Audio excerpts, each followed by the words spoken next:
అవకాశం ఇవ్వరనే అనుకుంటున్నాను. Next time కూడా కూటమికే ఇస్తారనే నా ఉద్దేశం. ఎందుకంటే నేను అందరితో కూడా మాట్లాడుతున్నాను.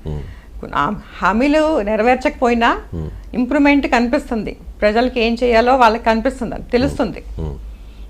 వీళ్ళు ఏం చేస్తున్నారు అన్నది క్లియర్గా తెలుస్తుంది కాబట్టి ఇస్తున్నారు. నెక్స్ట్ టైం కూడా పవన్ కళ్యాణ్ గారే వస్తారు. సీఎంగానే అంటే పవన్ కళ్యాణ్ గారిని మీరు సీఎంగా చూడాలని అనుకుంటున్నారా? ఖచ్చితంగా అండి. అంటే పవన్ కళ్యాణ్ సీఎం అంటే చాలా ప్రశ్నలు వస్తాయి మళ్ళీ.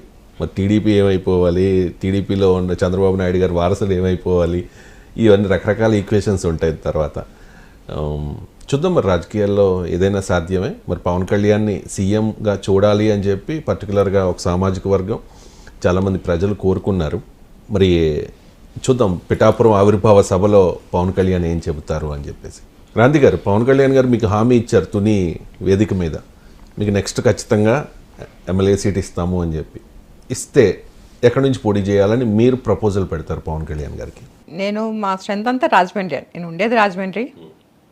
సో అక్కడి నుంచి అనే అనుకుంటున్నాను. ఎందుకంటే మా బిజినెస్, మా ప్రాపర్టీస్ కానీ బిజినెస్ అంతా కూడా అక్కడే అండి, రాజమండ్రిలోనే. మీ వారు బిజినెస్లో ఉన్నారా? బిజినెస్ అండి. ఓకే. పిల్లల గురించి? 2 అమ్మాయిలు అండి. ఓకే. పెద్ద అమ్మాయి మాస్టర్స్ చేస్తుంది. ఎక్కడండి? సింగపూర్లో చేస్తుందండి. ఓకే. చిన్న అమ్మాయి పైలట్ ట్రైనింగ్లో ఉంది. పైలట్ ట్రైనింగ్ అంటే విమానాలు నడుపుతారు. ఏంటి ఆ కోర్స్ చేయడానికి కారణం ఏంటి? ఎవరి చాయిస్ అది? తన చాయిస్ అండి. ఓకే. తను చాలా ఇష్టపడింది. 10th లోనే డిసైడ్ అయిపోయింది. మేము డిగ్రీ అవ్వాలన్నాం కానీ నేను వెళ్ళిపోతాను, ఇంటర్ అయిపోయాక వెళ్ళిపోవచ్చు అని చెప్పి జాయిన్ అయిపోయింది అండి. ముద్రగడ పద్మనాభం గారి మనవరాలు విమానాలు నడుపుతుంది. ఇంకా ట్రైనింగ్ లో ఉందండి. ఇంకో 2 years ఉంటుంది. రైట్. తన కోసం నేను హైదరాబాద్ వస్తూ ఉంటాను. మీరు ఎక్కడ చదువుకున్నారు? మీ విద్యాభ్యాసం ఎక్కడైంది? చిన్నప్పుడు నాన్నగారు మినిస్టర్గా ఉన్నప్పుడు హైదరాబాద్లో చదువుకునేవాళ్ళం అండి. తర్వాత షిఫ్ట్ అయిపోయిన తర్వాత పత్తిపాడు స్కూల్లో జాయిన్ అయ్యాను. ఇంకా త్వరగా పెళ్లి చేస్తారు.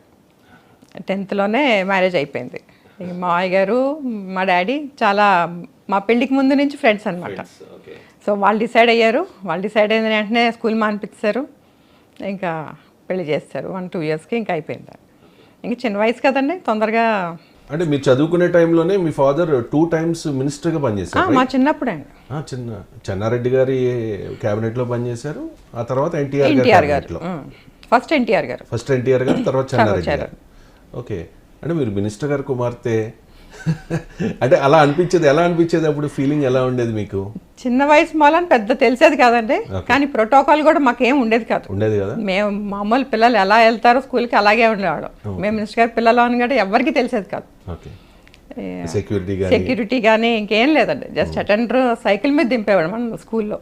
మాక్సిమం హాస్టల్లోనే ఉండేవాళ్ళం. ఎప్పుడైనా వచ్చి వెళ్తే మాత్రం ఇంకా అటెండర్ సైకిల్ మీద దింపడం అంతే తప్ప ఇంకా ప్రోటోకాల్ కానీ మినిస్టర్ గారి పిల్లలు వచ్చారని కానీ ఇంకా మా ఫ్రెండ్స్ కానీ ఎవరికి తెలియదు అని అసలు. ముద్రగడ పద్మనాభం గారు 1978లోనే ఎమ్మెల్యే, రైట్? ఆ తర్వాత మంత్రిగా పనిచేశారు, కాకినాడ ఎంపీగా పనిచేశారు.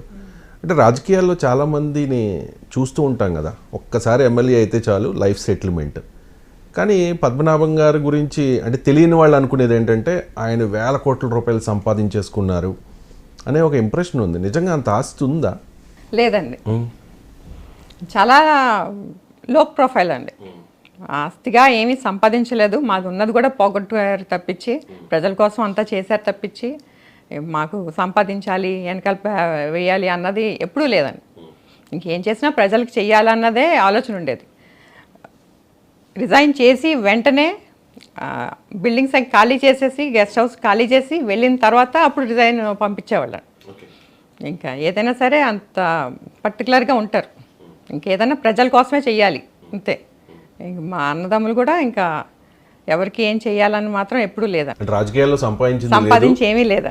అదే మీరు ఏంటంటే తగలేసింది అంటారు కదా, తగలేసింది తప్ప రాజకీయాల్లో సంపాదించింది లేదు.